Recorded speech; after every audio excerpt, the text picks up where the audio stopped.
Hi everyone, my name is Zhao, and today I'll be talking about the paper Understanding Teenager Perceptions and Configurations of Privacy on Instagram that I've been working on with Mikako Inaba and Professor Andrés Monroy-Hernández at Princeton University.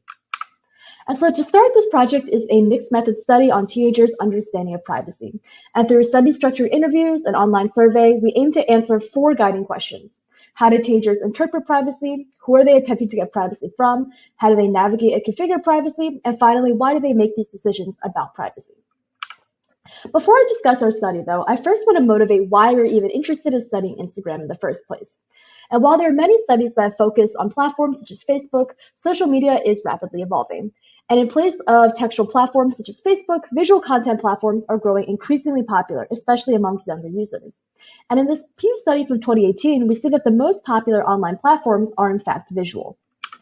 And so to start, I want to ground our study in existing theories on privacy on social media. The first is Petronio's concept of collective privacy management, which states that online information is co-owned and privacy boundaries are collectively coordinated. The second is from Marwick and Boyd, which is the concept of network privacy. And here they state that privacy is affected as much by the context in which individuals operate and social norms as it is by the technical affordances offered on the platform. And so to look at some other prior works conducted on privacy practices on social media, these works have found that teenagers do engage in privacy-preserving behavior and are adept at navigating changing contexts. In addition, teenagers' understandings of privacy are influenced by personal and social factors. And in general, prior work has tended to focus more so on Facebook or social media platforms more generally. And there's also been more of a focus on young adults compared to teenagers. And in contrast, our work looks specifically at Instagram and looking at a more holistic understanding of how teenagers are configuring privacy. And so before we continue, I want to establish some common understanding of what Instagram is and what technical privacy features are available on the platform.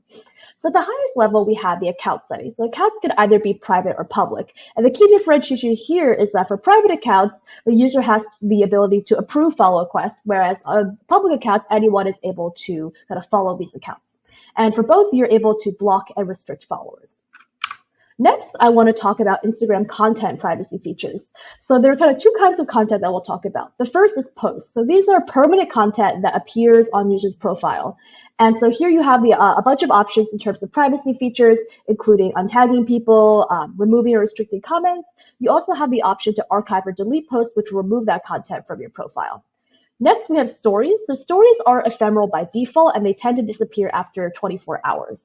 So on stories, you have less privacy features, but you're able to restrict who can view your story, or you can post to a close friend story, which is only available to a smaller predetermined subset of individuals. And so in our study, we use a mixed methods approach consisting of the following. So first, we conduct an online survey with 144 participants across the US via online post, per post of its mobile sampling, and we ask general questions about usage, as well as use it for a means to recruit participants for our semi-structured interview. And so here we conducted interviews with 21 teenagers ages 13 to 19, and these interviews tended to be 45 to 60 minutes long. And so returning to our key questions that we asked at the beginning of this presentation, here is kind of the themes that we've identified through both our survey and our interviews. And so for the sake of time, I'm going to focus on only a couple of these key themes. So first, how do teenagers interpret privacy? So participants tended to interpret privacy as their ability to limit access to who can view the content they share on the platform. And in fact, all except one of the interview participants and 76.4% of respondents have private main accounts, using follow requests as their primary form of achieving privacy. And when we say that privacy is limiting access to information, here information does not solely just refer to the post. And one unique challenge of privacy on Instagram is that it is a visual medium, which can encode more information. And in fact, we found three unique privacy considerations on Instagram. The first are concerns about sharing information about personal appearance. The second are concerns about body image and appearance again. And lastly, it's concerns about including location or personal information in the background. So for example, some interview participants stated that they didn't like to post images in their house or near their school. And so finally, in prior works, this concept of trust was a big factor in determining who could have access to content versus who could not. And so while we find that trust continues to play a large role in teenager perceptions of privacy, we find that definitions of trust have expanded over time.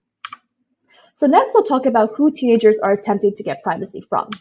And we find that teenagers are mainly attempting to avoid privacy threats from people they have direct relationships with, which are typically parents or other adults in their lives.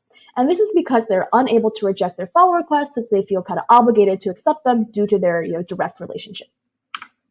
Next, we'll talk about how teenagers navigate and configure privacy.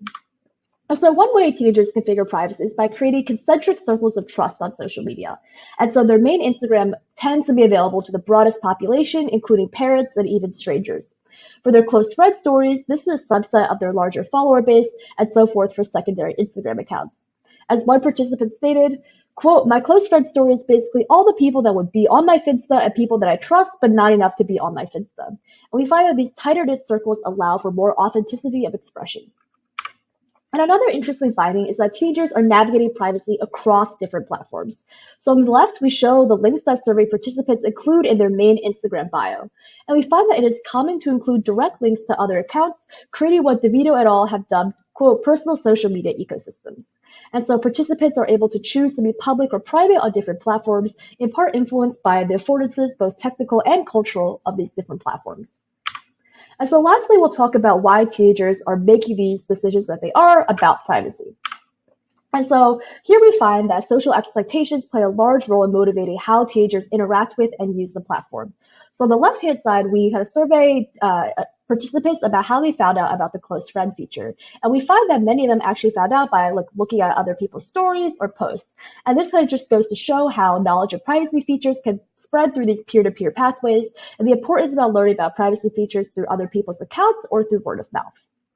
And so using the findings that we had from both our survey and our interviews, we now make some design recommendations for visual content platforms. So first, some of the proposed safety features from Instagram focus on giving more power to parents or authority figures. However, parents are often the very privacy threats that teenagers are trying to avoid, and thus platforms should focus on empowering teenagers to make safe choices rather than try to restrict them. Second, social cues are often considered a negative aspect of social media platforms, this idea of constantly knowing what other people are doing. However, we posit that social media cues can actually be useful in spreading awareness about privacy features. And in fact, in Mendel et al.'s study on Facebook, they found that users are more likely to be socially influenced by peers than organizations when it comes to setting privacy features, and this is more pronounced amongst younger users. Thus, we envision that platforms could leverage the power of social norms with information about privacy features spreading via peer-to-peer pathways. So for example, a participant could get a notification that a number of their followers use the archive feature and provide the option to learn more about this feature. And so finally, we'll talk about some of the limitations of our study. First, our participant location is skewed towards the East Coast based on our recruiting reach. We have limited demographic diversity, especially with respect to race. And then lastly, we were unable to ask about and thus disaggregate by certain demographic factors such as income. And so overall, we asked 4 main questions about how teenagers understand and configure privacy, which we in turn translate into design recommendations for Instagram and other visual content platforms to improve safety on their platforms for younger users. Thank you for listening and have a nice day.